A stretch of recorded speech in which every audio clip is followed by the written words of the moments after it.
Good morning. Welcome to Precalculus, Thursday, 4/23. Today we're going to learn a new concept called the law of sines. An oblique triangle is a triangle that does not contain a right angle. So here's some examples of oblique triangles. Now, the problem is our lesson title, sines, that's a trig ratio. Trig ratios only work for right triangle. So what are we supposed to do? We're going to draw along with Mr. Eisenberg. So pause the video if you don't have something to make a straight triangle with and come back. All right, can you draw an oblique triangle like the one I have shown? Label each angle and side exactly as I have. There's a reason why it's done a certain way. And use about a half a sheet of notebook paper. Pause the video and do that now. Okay, welcome back. You should have noticed that the lowercase side letter is across from the uppercase angle. So here's capital A for the angle. And right across from there is lowercase a. Capital B, lowercase b, capital C, lowercase c. That's how it has to be done. That's why I said copy it exactly. Now, draw an altitude from angle C to side C and label this altitude H. You're creating two right triangles. Okay, you're probably done by now. And now copy this. Pause the video. Welcome back. Okay, would you agree that these two functions are true? Think about it. The sine of B is opposite H over hypotenuse A. See, you don't have to do this, but if I scribble that out, there's a right triangle, all right? And trig ratios apply to right triangles. If I scribble the other one out, there's another right triangle over on this side. Okay, that's what an altitude does. It creates a right angle down there at the bottom, okay, when you drop straight down. Okay, so this is H right here. So the sine of A is opposite over hypotenuse B. Continued, these right here, and we're going to now cross multiply to create some new formulas. Put an invisible 1 underneath your B here. Invisible 1 underneath your sine of A, I should say, sine of B and sine of A. And think about it. Sine of B would be cross multiplied with A. Now be careful. That's going to be A sine B, not sine of BA, but A times the sine of B. And then 1 times H equals H. Same with right here. B times sine of A equals 1 times H. And now, let's see what we're going to do next. Okay. All right. So I've got this. Because these are both equal to H, boys and girls, okay, I'm just saying since they're both equal to H, then A sine B equals B sine A, all right? And we're going to do a little bit of manipulation to get this down here. So this is where we're getting at, but you'll see right now how we get this. If I divide both sides by A, okay, like that. Well, the A will cancel out. Over here, it's going to stay like that. Okay, now I'm going to divide both sides by B. Well, the B will cancel out. Okay, so with the A's canceled out on the other side, the B's canceled out, but on the other side, okay, you end up with sine of B equals sine of A. Now, a similar exercise, if we did it again, we won't, but we would get sine of B over B equals sine of C over C. And the same with sine of A over A. They all equal each other. So for your notes, here's the law of sines. It's this right here. All I did was switch around the lowercase and the uppercase. Okay, I switched around the lowercase and the uppercase. And that's just a standard way of doing it. It would be just as true to have sine of A on top over little a, sine of B on top, etc., etc. But that's what we do by the law of sines. So if some of you are saying, well, what did we do that whole exercise for? We did that whole exercise to prove it, okay? We're just proving these signs. All right, if we flip the numerator and denominator, because this is a standard way of writing, like I said, okay. All right.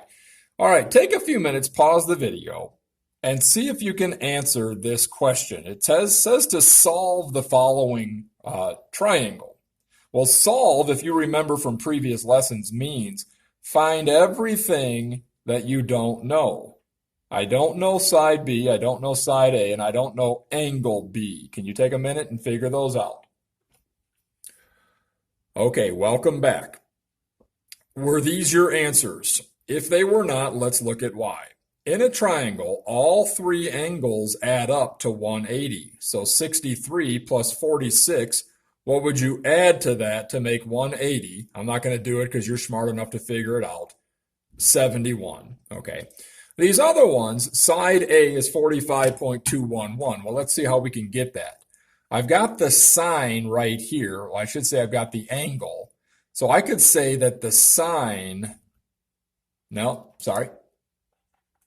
I could say that A over the sine of A, there we go, is equal to, do I have another side and angle that I know? Yes.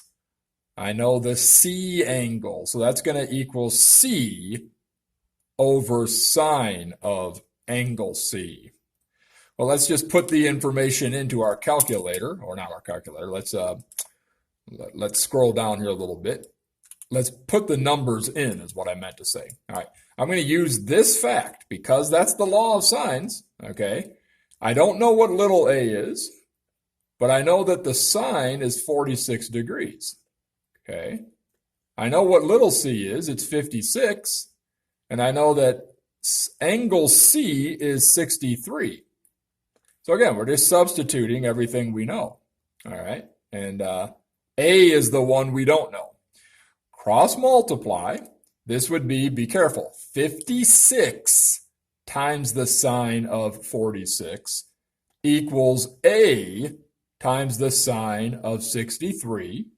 So to get A by itself, divide by the sine of 63 into both sides. Now another, be careful here, because this is what some students struggle with. I've seen it in the past. You're not going to reduce 46 and 63 because it's not 46 and it's not 63. Huh? It looks like 46 to me. It's the sine of 46. Put it into your calculator. By the way, what mode should you be in? You should be in degree mode. So if you didn't get these, you're probably so used to being in radian mode. These are degrees right here. So you're going to be doing 56 multiplied by the sine of 46.